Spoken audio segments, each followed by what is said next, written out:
آخر میں اسٹیج پر آنے کی زحمت دوں گا استاد محترم فضیلت الشیخ جناب عبد المقیت صاحب حفظہ اللہ تعالی.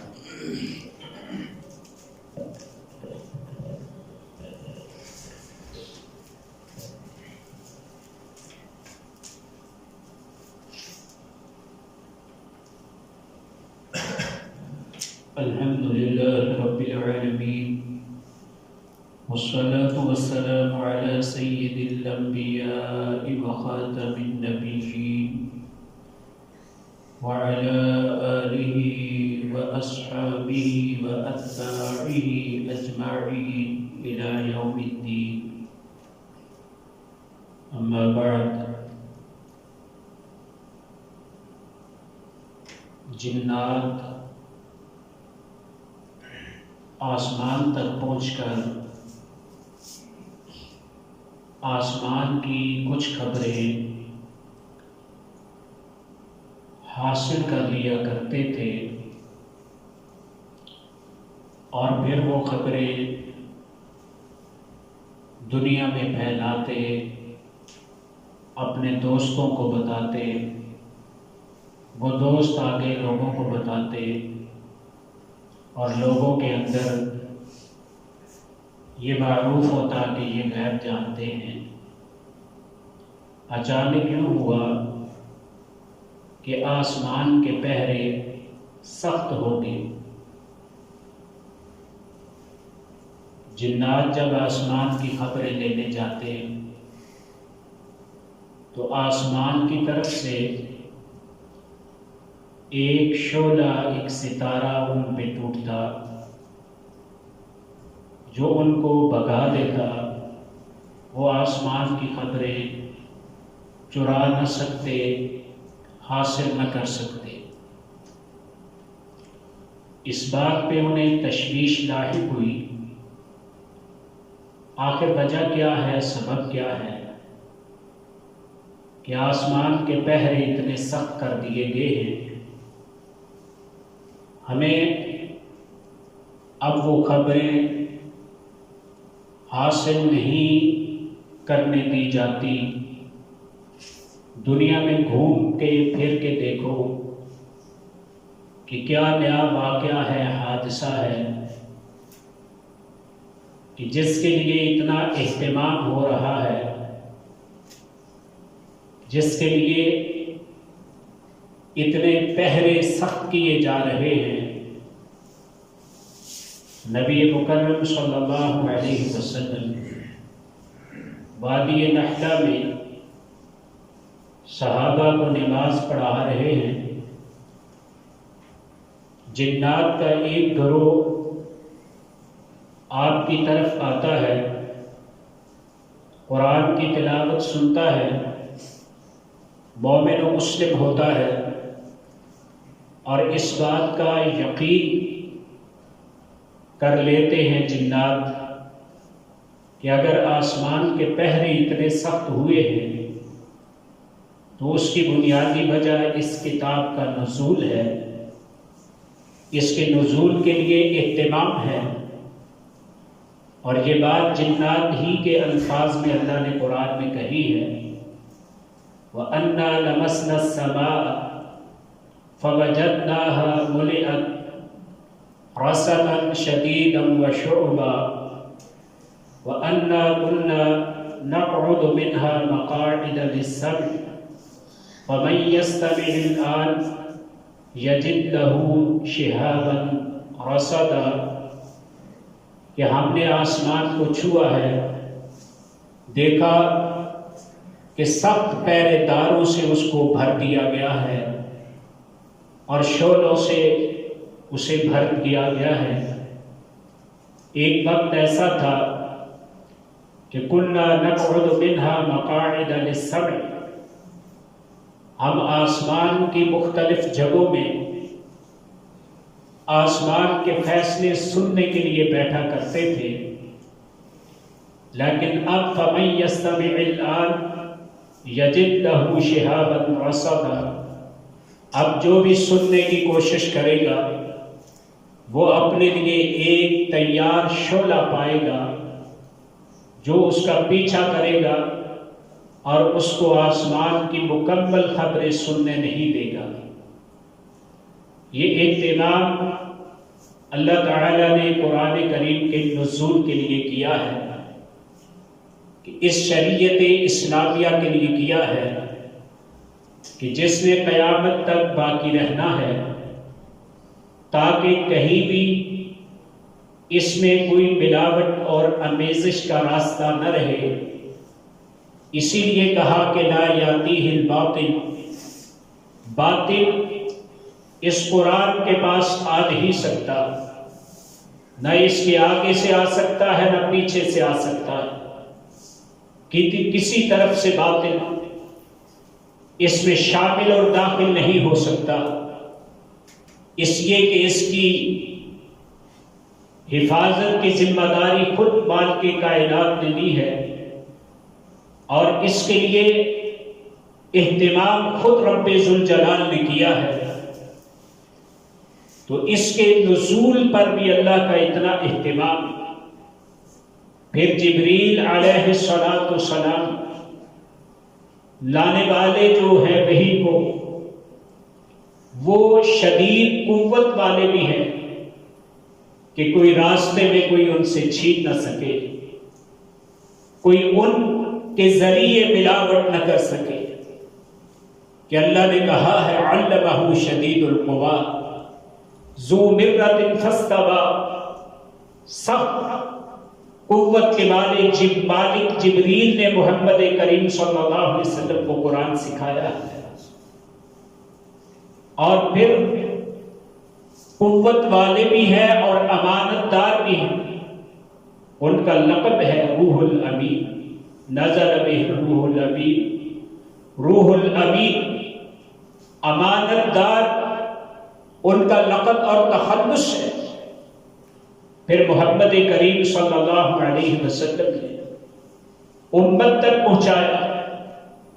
تو آپ صلی اللہ علیہ وسلم تو معروف ہی صادق اور امین کے لقب سے تھے،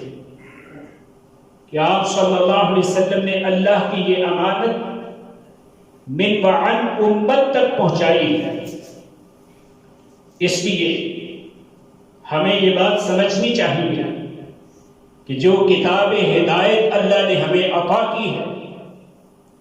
یہ اتنی مضبوط اور محکم ہے کہ احکمت آیاتہ، اس کی تو ساری آیات ہی محکم، مضبوط اور مستحکم ہیں، اور اس کے نزول کے موقع پر بھی اللہ نے شدید اہتمام کیا ہے کہ یہ باطل کی آمیزش سے پاک ہے اور ہمیشہ رہے گی۔ اور یہ کتاب ہدایت وہ ہے کہ جس کے سب سے پہلے معلم، سب سے پہلے سکھانے والے خود اللہ تبارک و تعالی تھے، اور اللہ نے اپنا تعارف کروایا ہے بطور رحمان کے۔ اور یہ بات ہمیں معلوم ہے کہ ذات باری تعالی کا ذاتی نام اللہ ہے، اور اس کے بعد دوسرے نمبر پر اللہ کا ذاتی نام بھی اور صفاتی بھی الرحمن ہے۔ تو الرحمن کی حیثیت سے جو اللہ نے اپنا تعارف کروایا ہے، وہ کس انداز میں کروایا ہے؟ سورہ الرحمن تو ہم پڑھتے ہیں، لیکن شاید اس بات کو کبھی ہم نے سوچا نہیں، اس کے ابتدائی الفاظ میں ہی کبھی فکر نہیں کی۔ الرحمن، لوگو رحمان کون رحمان؟ اس کی صفت کیا ہے؟ اس کی پہچان کیا ہے؟ اس کا تعارف کیا ہے؟ کہا علم القرآن، رحمان کا تعارف یہ ہے کہ وہ قرآن کا معلم ہے، اس نے قرآن سکھایا ہے۔ اور میں یہ سمجھتا ہوں کہ یہ نقطہ اگر ہمیں سمجھ آ جائے تو یہ بہت بڑی بات ہے کہ جتنی صفت رحمان اہم ہے، جتنا مقام اور مرتبہ صفت الرحمن کا ہے، اتنا ہی شان و عظمت اور مقام و مرتبہ قرآن کو سکھانے اور سیکھنے کا ہے، کہ جب اس ذات نے بحیثیت رحمان اپنا تعارف اس انداز میں کروایا کہ رحمان وہ ہوتا ہے علم القرآن، جس نے قرآن سکھایا، جو قرآن کا استاد اور قرآن کا معلم ہے، پھر رحمان نے جبریل کو قرآن سکھایا، جبریل نے آ کے محمد کریم صلی اللہ علیہ وسلم کو سکھایا، اور محمد کریم صلی اللہ علیہ وسلم ان کے بارے میں تو خلیل نے بھی دعا کی تھی، اور اللہ نے بھی اپنے اس اذان عظیم کا ذکر کرتے ہوئے کہا یعلمہم الکتاب والحکمہ، محمد کریم صلی اللہ علیہ وسلم کو ہم نے مبعوث کیا ہے، اور ان کی بعثت کے مقاصد میں سے ایک مقصد یہ بھی ہے کہ وہ قرآن کے معلم استاد ہیں، کہ یعلمہم الکتاب والحکمہ، کہ وہ امت کے لوگوں کو کتاب اور حکمت کی تعلیم دیتے ہیں، کتاب اور حکمت سکھاتے ہیں۔ اس لیے ہمیں قرآن کریم کو اللہ کی لا ریب کتاب سمجھ کے، محکم کتاب سمجھ کے اس کو سیکھنے اور سکھانے کا اہتمام کرنا چاہیے، اور یہ بات یاد رکھنی چاہیے کہ جو بھی اس قرآن کریم سے جڑتا ہے وہ اس کائنات کا افضل ترین شخص بن جاتا ہے۔ محمد کریم صلی اللہ علیہ وسلم کی معروف حدیث ہے کہ تم میں سے بہترین وہ ہے جو قرآن سیکھتا اور سکھاتا ہے۔ اسی طرح آپ صلی اللہ علیہ وسلم سے سوال ہوا نمازوں میں کون سی نماز افضل ہے، تو آپ نے کہا وہ نماز جس میں قیام لمبا ہوا، طول القنوت، لمبے قیام کا مطلب کیا ہے؟ وہ نماز جس میں قرآن زیادہ پڑھا گیا، وہ نماز نمازوں میں افضل ہے، جس میں قرآن زیادہ پڑھا جائے، قیام لمبا ہوا، قنوت ہے، قرآن کی تلاوت ہے، وہ نماز نمازوں میں افضل ہے۔ اور وہ شخص جس کے دل دماغ میں قرآن ہے وہ شخص لوگوں میں افضل ہے، دنیا میں بھی، زندگی میں بھی، اور زندگی دنیا کی ختم ہونے کے بعد بھی وہ لوگوں میں سب سے آگے ہے۔ آپ دیکھیں مصلی پہ ہم اسی کو کھڑا کرتے ہیں جو قرآن کا حافظ ہے، قاری ہے، عالم ہے۔ ہم نے کبھی، میں نے اکثر یہ بات دیکھی ہے اور سوچتا بھی ہوں کہ مصلی پہ کھڑے کرنے کے لیے کبھی کسی نے ذات اور برادری کا نہیں پوچھا کہ تم کس ذات کا ہے اور کس برادری کا۔ اس میں معیار یہ ہے کہ اس کو قرآن آتا ہے، اچھا پڑھتا ہے، قاری ہے، حافظ ہے، ہم اس کو مصلی پہ آگے کرتے ہیں، پیچھے سب بڑے بڑے لوگ کھڑے ہو جاتے ہیں۔ احد کے موقع پر شہداء کی تعداد زیادہ ہے، اور صحابہ زندہ جو بچے ہیں وہ بھی زخموں سے چور ہیں، ہر ایک کے لیے الگ الگ قبر کھودنا مشکل ہے۔ اللہ کے نبی صلی اللہ علیہ وسلم نے کہا کھلی گہری قبریں کھودے، ایک ایک قبر میں 2 2 3 3 صحابہ کو، شہداء کو دفن کر، لیکن 2 2 3 3 صحابہ کو دفن کرتے ہوئے آپ پوچھتے، سوال کرتے ایہم اکثر قرآن، ان میں سے بتاؤ قرآن کو زیادہ پڑھنے والا، سمجھنے اور سیکھنے والا کون؟ اشارہ ہوگا، بتایا جاتا فلاں قرآن کو زیادہ جاننے والا، سمجھنے والا ہے، قرآن کو زیادہ پڑھنے والا ہے۔ قدمہ فی اللحد، آپ لحد میں، قبر میں بھی اگر آگے سب سے پہلے رکھتے تو اس شخص کو رکھتے جو قرآن کو زیادہ سمجھنے والا، پڑھنے والا اور قرآن سے تعلق رکھنے والا ہوگا۔ اس لیے یہ کتاب ہدا اگر اللہ نے ہمیں عطا کی ہے تو ہمیں اس سے وہ لگاؤ، وہ پیار، وہ محبت رکھنی چاہیے جس کے نتیجے میں ہمارے معاملات کی اصلاح ہو سکتی ہے۔ کون نہیں جانتا کہ اس قرآن کے نزول سے پہلے عرب معاشرے کی حالت کیا تھی؟ ابھی محترم بھائی مظہر سلفی صاحب ہماری معاشرتی زندگی کے بارے میں ہمیں صاف الفاظ میں بتا رہے ہیں، لیکن یہ بات قابل غور ہے کہ ہماری تربیت کس طرح ہوگی، ہمیں یہ ذہن کہاں سے ملے گا؟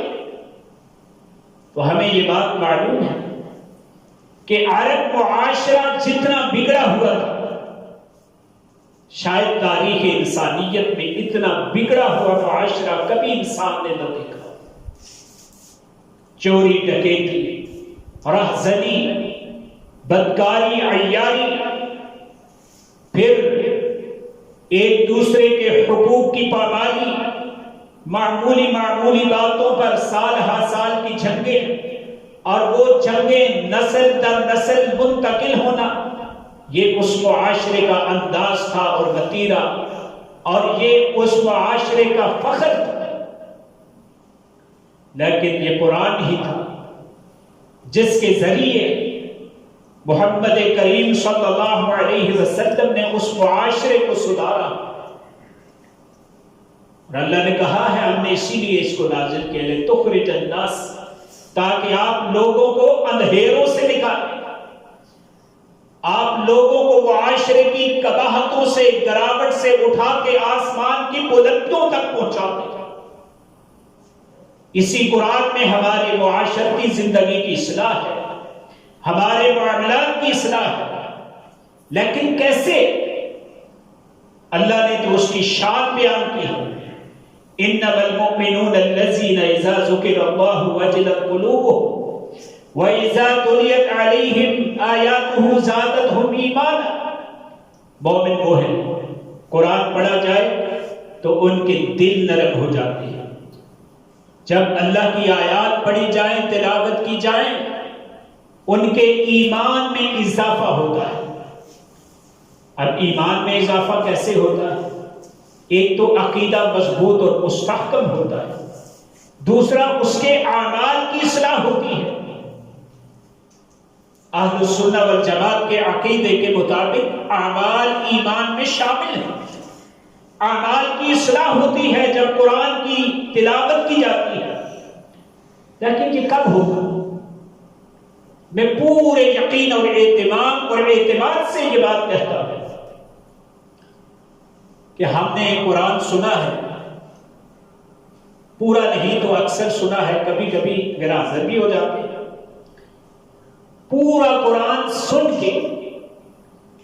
ہم سوچیں کہ ہماری زندگی میں کتنی تبدیلی آئی ہے، کوئی تبدیلی نظر نہیں آتی، کوئی ہماری زندگی میں تبدیلی نظر نہیں آتی۔ لیکن میں یقین سے کہتا ہوں، پورے وثوق اور اعتماد سے کہتا ہوں، میرا کوئی بھائی، کوئی بزرگ، کوئی دوست قرآن کریم شروع سے با ترجمہ پڑھنا شروع کرے اور الناس تک مکمل قرآن بغور ترجمے سے پڑھے، با ترجمہ پڑھنے کے بعد وہ دیکھے کہ اس کے عقائد میں، اس کے معاملات میں تبدیلی آتی ہے یا نہیں آتی۔ ضرور کچھ نہ کچھ اس کی زندگی میں تبدیلی آپ کو نظر آئے گی جب اس کو سمجھ کے پڑھے گا، جب وہ اس کو با ترجمہ بغور پڑھے گا۔ میرا ایمان ہے یہ قرآن آج بھی وہی ہے جو 1400 سال پہلے تھا، آج بھی اس کا اثر وہی ہے، آج بھی اس کی تعلیم وہی ہے، آج بھی اس کے اصلاح کا انداز وہی ہے، جو آج سے 1400 سال پہلے تھا، اس معاشرے کی اگر اصلاح اس کے ذریعے ہو سکتی ہے تو آج کے معاشرے کی اصلاح بالاولیٰ ہو سکتی ہے۔ لیکن جب ہم نے اس کو سمجھنا ہی نہیں، ہم نے اس کو بغور پڑھنا ہی نہیں، باترجمہ پڑھنا ہی نہیں، کہ جس کے بارے میں محمد کریم کی ایک روایت میں ہے کہ یاتی علی الناس زمان لا یبقى من الاسلام الا اسمه ولا یبقى من القرآن الا رسمه، کہ اسلام کا نام ہی رہ جائے گا اور قرآن کا رسم الخط ہی رہ جائے گا، بس اس کے الفاظ رہ جائیں گے، اس کو سمجھنے والے بہت خال اور کم نظر آئیں گے۔ اس لیے ہمیں کوشش کرنی چاہیے کہ زندگی میں ایک دفعہ ضرور اس کو بترجمہ پڑھنا چاہیے، اور اسی میں ہماری دنیا کی کامیابی ہے اور آخرت کی بھی کامیابی ہے۔ جب ہمیں پتا ہوگا کہ اللہ تعالیٰ نے جھوٹ کے بارے میں، بدکاری کے بارے میں، حرام خوری کے بارے میں، سود خوری کے بارے میں قرآن میں کیسی کیسی وعید اور کیسے کیسے عذاب بیان کیے، تو پھر ہمارے دلوں میں ڈر اور خوف پیدا ہوگا، پھر ہمارے ذہن میں ان چیزوں سے بچنے کا جذبہ پیدا ہوگا۔ ایسے زبانی کلامی باتوں سے کچھ حاصل ہمیں نہیں ہوتا، تو کم از کم ہمیں زندگی میں ایک دفعہ قرآن کریم کو باترجمہ اور باغور پڑھنا چاہیے۔ میں نے کہا اسی میں دنیا کی کامیابی بھی ہے اور آخرت کی بھی ہے۔ اللہ کے نبی صلی اللہ علیہ وسلم کی حدیث ہے کہ قبر میں سوال ہوتے ہیں، تیرا رب کون ہے، تیرا دین کیا ہے، تیری طرف مبعوث ہونے والے پیغمبر کون تھے؟ مومن مسلم ہے تو کہتا ہے میرا رب اللہ ہے، میرا دین اسلام ہے، میری طرف مبعوث ہونے والے پیغمبر محمد صلی اللہ علیہ وسلم اللہ کے آخری نبی اور رسول ہیں۔ اب اس سے ایک اور سوال بھی ہوتا ہے، ایک اور بات بھی فرشتے پوچھتے ہیں، وہ کیا ہے؟ حدیث میں ہے نبی مکرم صلی اللہ علیہ وسلم فرماتے ہیں جب وہ درست جوابات دیتا ہے، ہمارے ہاں بھی کوئی اچھے نمبر لے لے، اچھی کارکردگی پیش کرے تو لوگ پوچھتے ہیں کہ تیاری کہاں سے کی، تو تیاری کتوں کرنا رہے، اتنے نمبر آ گئے۔ فرشتے بھی اس کو پوچھتے ہیں ما یدریک، یہ تجھے کس نے بتایا ہے کہ میرا رب اللہ ہے، تجھے کس نے بتایا ہے کہ میرا دین اسلام ہے، تجھے کس نے بتایا ہے کہ میری طرف مبعوث ہونے والے پیغمبر محمد کریم صلی اللہ علیہ وسلم اللہ کے رسول اور نبی،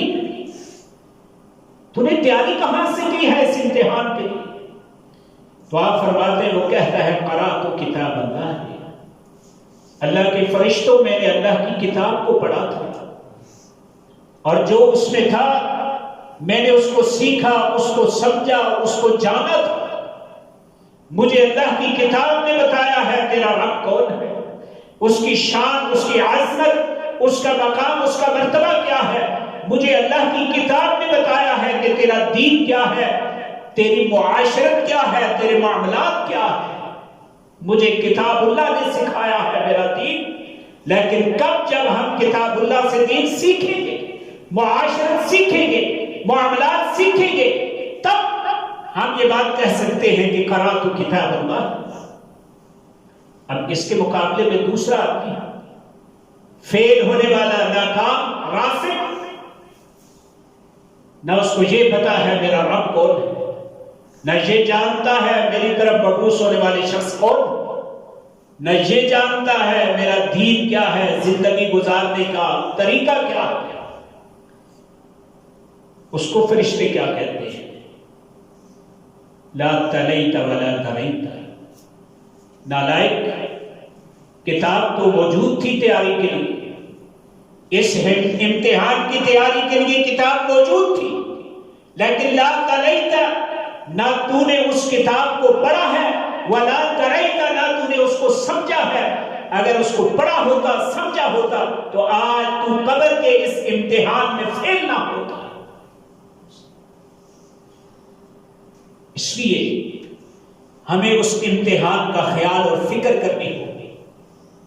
اور اس کے لیے تیاری اس کتاب ہدا سے کرنی ہوگی۔ اور اس کتاب کی خیر و برکت کے بارے میں صرف ایک حدیث بیان کر کے بات ختم کرتے ہیں کہ یہ اتنی عظیم کتاب ہے، یہ اتنی شان عظمت والی کتاب ہے کہ جب تک یہ دنیا میں موجود ہے اس وقت تک دنیا پہ قیامت بھی برپا نہیں ہوتی۔ اس کی موجودگی ہمارے لیے باعث رحمت ہے۔ محمد کریم صلی اللہ علیہ وسلم فرماتے ہیں، آج میں بھی کبھی سوچتا ہوں، میرے بھائی بھی، بزرگ بھی سوچتے ہیں، دیندار لوگ سوچتے ہیں کہ ہم بڑے مشکل وقت میں ہیں، لیکن حقیقت یہ ہے کہ یہ وقت اتنا مشکل نہیں ہے۔ اگر کوئی دین پہ چلنا چاہے تو اس کے لیے یہ اتنا مشکل وقت نہیں ہے۔ آؤ میں آپ کو بتاؤں کہ مشکل وقت کون سا ہوگا۔ نبی مکرم صلی اللہ علیہ وسلم فرماتے ہیں، دین آہستہ آہستہ مٹتا جائے گا، اس طرح جس طرح کسی کپڑے سے نقش و نگار مٹتے ہیں۔ پھولدار کپڑا ہے، جو وہ پرانا پوسیدہ ہوتا ہے، بار بار دھویا جاتا ہے، دھلتا ہے، تو اس کے نقش مٹتے ہیں، آخر مٹتے مٹتے بالکل ختم نظر آتے ہیں، کپڑے کا رنگ ہی بدل جاتا ہے۔ اسی طرح آپ فرماتے ہیں یہ اسلام آہستہ آہستہ مٹتے مٹتے اس کے نشانات اور نقوش مٹ جائے گا۔ آخر میں کیا ہوگا؟ آپ فرماتے ہیں آخر میں ایک رات کے اندر ہی اللہ اپنی کتاب و ہدا کو اٹھا لیں گے، قرآن کو اللہ اٹھا لیں گے ایک رات میں۔ قرآن دنیا میں نہیں رہے گا۔ اب کسی کے پاس کتاب ہدا، کتاب رہنمائی کے لیے موجود نہیں ہے، لوگ دین کہاں سے سیکھیں؟ اس دور کے بوڑھے یہ کہیں گے، اس دور کے عمر رسیدہ لوگ یہ کہیں گے کہ ہم نے اپنے باپ دادا کو کبھی دیکھا اور سنا تھا، وہ کلمہ پڑھا کرتے تھے، لا الہ الا اللہ محمد الرسول اللہ صلی اللہ علیہ وسلم۔ تو اس لیے ہم بھی یہ کلمہ پڑھتے ہیں، یعنی اسلام مٹ چکا ہوگا، قرآن اٹھ چکا ہوگا۔ اب لوگ جو بوڑھے عمر رسیدہ بڑے رہ چکے ہوں گے وہ بھی اسلام سے ناواقف، بس اتنی سی بات یاد ہوگی کہ ہمارے باپ دادا کلمہ پڑھا کرتے تھے، تو وہ بس ایک کلمہ پڑھے۔ راوی حدیث آپ جانتے ہیں، علماء جانتے ہیں، کون ہو سکتے ہیں؟ حذیفہ رضی اللہ تعالی عنہ کے سوا۔ ان کے شاگرد صلہ بے رخی سے کہنے لگے کہ ان لوگوں کو کلمہ کیا فائدہ دے گا جو کلمہ پڑھ کے نہ نماز ہے، نہ زکوٰۃ ہے، نہ روزہ ہے، نہ حج ہے، کہ ان باتوں کا علم ہی نہ ہوگا۔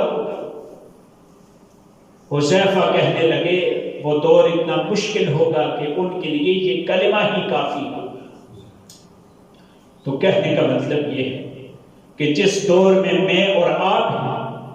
ہمیں مشکل نظر آتا ہے، لیکن حقیقت یہ ہے کہ یہ اتنا مشکل نہیں۔ اگر ہم تھوڑا سا اہتمام اور توجہ کریں، اللہ کے دین کی طرف، کتاب ہدا کی طرف ہم آئیں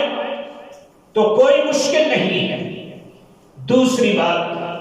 اس کتاب ہدا کی فضیلت کے حوالے سے اور اس کی خیر و برکت اور شان و عظمت کے حوالے سے کہ جب تک یہ دنیا میں موجود ہے اس دنیا پہ قیامت بھی برپا نہ ہوگی، قیامت بھی اگر برپا ہوگی تو اس کے اٹھ جانے کے بعد برپا ہوگی۔ جب تک یہ ہمارے اندر موجود ہے ہمیں اس کی قدر کرنی چاہیے، اس کو سیکھنے سکھانے کا اہتمام کرنا چاہیے۔ یقیناً جب ہم اس کو سیکھنے سکھانے کا اہتمام کریں گے، اس کو معنی مفہوم کے ساتھ پڑھنے اور پڑھانے کا اہتمام کریں گے، ضرور کچھ نہ کچھ یہ اپنا اثر دکھاتی ہے، کچھ نہ کچھ ہمارے معاشرے میں تبدیلی نظر آئے گی، اللہ عز و جل سے دعا ہے اللہ مجھے اور میرے سب بھائیوں کو، بزرگوں کو، بیٹوں کو، دوستوں کو کم از کم اپنی کتاب ہدا کو صحیح معنوں میں سمجھنے کی توفیق عطا فرمائے۔ اور ایک بات سبق کے طور پر ہمیں ہمیشہ یاد رکھنی چاہیے، دنیا کا ہر دن بھی ہمیں یہ بتاتا ہے، ہر کام، ہر معاملہ یہ بتاتا ہے کہ اے انسان تو اپنی زندگی کے اختتام کی طرف جا رہا ہے۔ آپ دیکھیں، ایک دن وہ تھا کہ آپ حافظ صاحب کی تلاش میں، کون سنائے گا، کیا ہوگا، قاری صاحب کا بندوبست کرو، پھر قرآن شروع ہوا۔ آج وہ دن ہے کہ جب اختتامی گھڑیاں اور اختتامی مراحل ہیں، ہمیں یہ سبق سکھاتے ہوئے یہ مراحل جا رہے ہیں کہ اسی طرح تمہاری زندگی کا اختتام بھی ہونے والا ہے اور تم بھی اس دنیا کو چھوڑ کر جانے والے۔ سورج طلوع ہوتا ہے، طلوع ہوتے وقت بھی وہ اپنی کمزوری کے ساتھ طلوع ہوتا ہے، اس کی وہ تپش نہیں ہوتی، شعاؤں کی وہ سختی نہیں ہوتی۔ آہستہ آہستہ جب وہ دوپہر کے وقت زوال کے قریب ہوتا ہے تو پھر اس کی ایک جوانی جولانی ہوتی ہے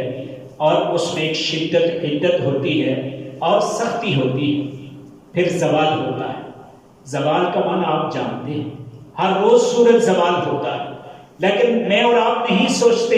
کہ ہم بھی زوال کی طرف جا رہے ہیں۔ ہماری زندگی بھی جوانی کے بعد زوال کی طرف جاتی ہے، زوال کے بعد آہستہ آہستہ زردی کے بعد وہ بالکل ڈوب جاتا ہے۔ ہمیں سبق سکھاتے ہوئے کہ تم بھی جب پیدا ہوئے تو بالکل ناتواں، کمزور، نہ چل سکتے ہیں، نہ بول سکتے ہیں، نہ اپنے معاملات خود طے کر سکتے ہیں، پھر جوان ہوتے ہیں، جوانی مستانی دکھاتے ہیں، پھر آخر وہی ہوتا ہے جس طرح پنجابی کہتے نا، پھر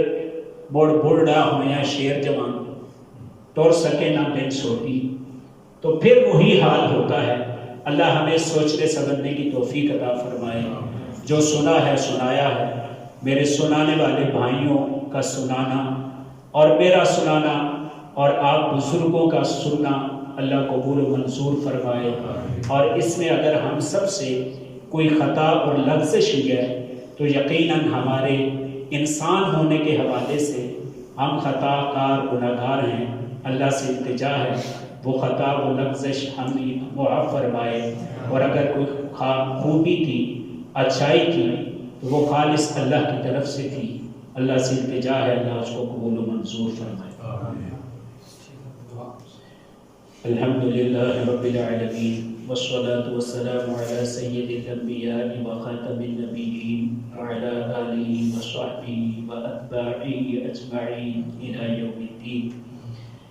الہی ہمارے صغیرہ کبیرہ گناہ معاف فرمائیں، اللہ جو علم ہوتے ہوئے کیے، جو لاعلمی میں کیے، اللہ سب معاف فرمائیں۔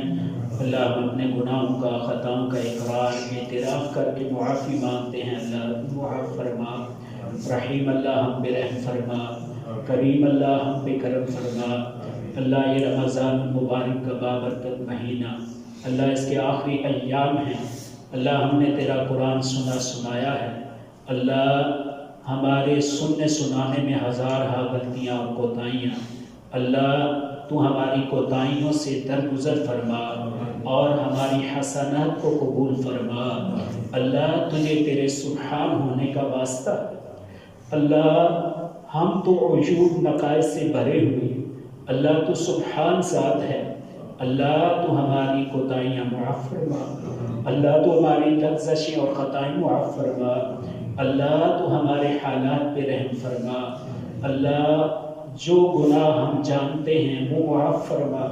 جو نہیں جانتے تو جانتا ہے اللہ وہ معاف فرما۔ اللہ ہمارے ماں باپ کے گناہ معاف فرما،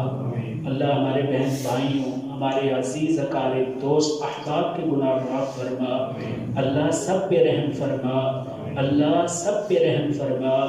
اللہ جو اس دنیا سے رخصت ہو گئے اللہ ان کے گناہ معاف فرما، اللہ ان کی درجات بلند فرما، اللہ ان کو جنت الفردوس عطا فرما، اللہ ان کو قبر کے جہنم کے عذاب سے محفوظ فرما، اللہ جن کی اولاد نہیں ان کو نیک صالح اولاد عطا فرما، کریم اللہ فعال لما یرید اللہ تیرے خزانے بہت وسیع ہیں، اللہ اپنے خزانوں سے بے اولادوں کو نیک صالح اولاد عطا فرما، اللہ جن کی اولادیں ہیں ان کی اولادوں کو ان کے لیے آنکھوں کی ٹھنڈک بنا، ربنا هب لنا من ازواجنا وذریاتنا قرۃ اعین واجعلنا للمتقین اماما، رحیم اللہ ہمیں محروم نہ فرما، اللہ ہمیں مایوس نہ فرما، اللہ ہمیں خالی ہاتھ نہ لٹا، اللہ ہمارے ہاتھوں کو اپنی رحمت بخشش سے بھر کے لٹا، اللہ بے روزگاروں کو حلال روزگار عطا فرما، اللہ تیرے خزانے بڑے وسیع ہیں، اپنے خزانوں سے حلال اتنا عطا فرما کہ حرام کی طرف پلٹ کے دیکھنے کی ضرورت نہ رہے، خزانوں کے مالک اللہ حلال رزق عطا فرما، اللہ ہمیں ہماری اولادوں کو حرام سے محفوظ فرما، اللہ امانت و دیانت عطا فرما، اللہ خیانت سے محفوظ فرما، اللہ بد کرداری سے محفوظ فرما، اللہ کرپشن سے محفوظ فرما، اللہ حرام کے لقمے سے محفوظ فرما، خزانوں کے مالک اللہ رزق حلال عطا فرما، اللہ ہمیں ہماری اولادوں کو حلال عطا فرما، اللہ حرام سے محفوظ فرما، اللہ ملک پاکستان کو استحکام نصیب فرما، اللہ وطن عزیز کو اندرونی بیرونی سازشوں سے پاک فرما، اللہ وطن عزیز کو امن و سلامتی کا گہوارہ بنا، اللہ عالم اسلام کی مدد فرما، اللہ مسلمانوں کو آپس میں اتفاق و اتحاد نصیب فرما، اللہ مسلمان حکمرانوں کو عوام کو اللہ ہدایت عطا فرما، اللہ ہم سب کی رہنمائی تو خود فرما، اللہ ہمارے معاملات درست فرما، اللہ ہمارے معاملات درست فرما، اللہ ہمارے بیماروں کو شفائے کاملہ عاجلہ عطا فرما، اللہ جہاں کہیں مسلمان تیرے دین کی سربلندی کی خاطر محنت کوشش کر رہے ہیں اللہ ان کی مدد فرما، اللہ ان کے حالات پہ رحم فرما،